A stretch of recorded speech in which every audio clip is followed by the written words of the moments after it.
which is it? Joining us now is Dr. Timothy Quinn. He's a board-certified family medicine and obesity specialist.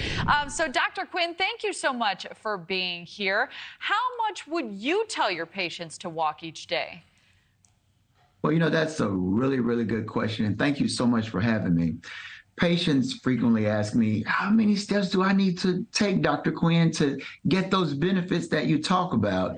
But what I tell patients is the bottom line is it's well documented in research of many, many trials that walking benefits you as far as your health, cardiovascular, if you have diabetes, pre-diabetes, even psychologically. I mean, walking has been shown to give improvements as far as a person that might have anxiety or depression, or someone that doesn't have these medical diagnoses, but just helps them feel better overall. But very important, I do want to note that walking is one of the best treatments for cardiovascular disease, diabetes, but it can also be considered an adjunct to medication. But as far as how many steps, I just encourage my patients to start stepping. Maybe start out with 30 minutes a day and increase as they can as far as the frequency. But there are so many benefits I just can't overemphasize. Oh, certainly, and it likely varies patient to patient.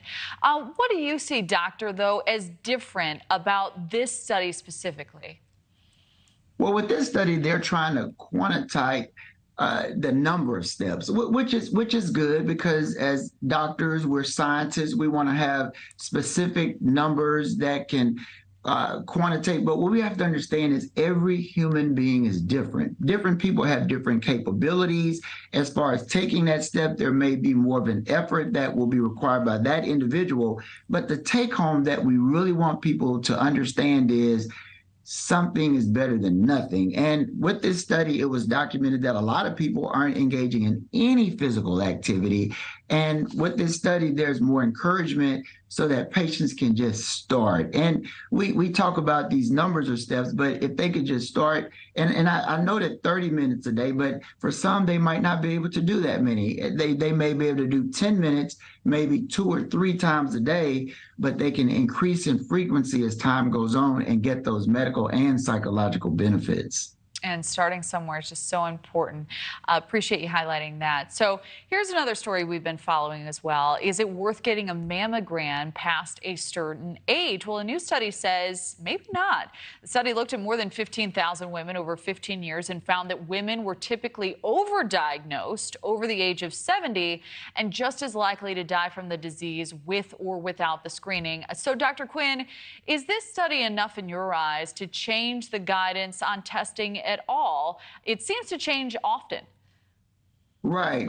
And the reason the guidance changes is because information comes in often. I mean, it's a fluid scenario because as we get information, what we have to do as medical providers is make informed decisions using the information that we've been given, but also we have to look at the individual patient as far as what is their expected years of life, as far as the quality of life of that individual.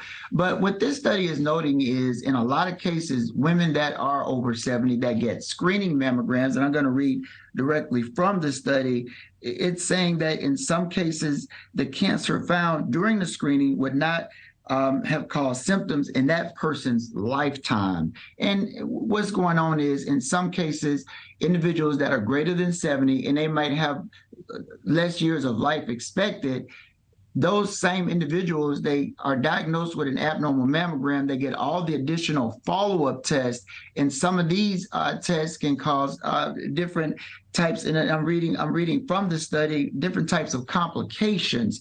Infection, you have to worry about that if they're doing these biopsies. A lot of financial and emotional hardships on these individuals.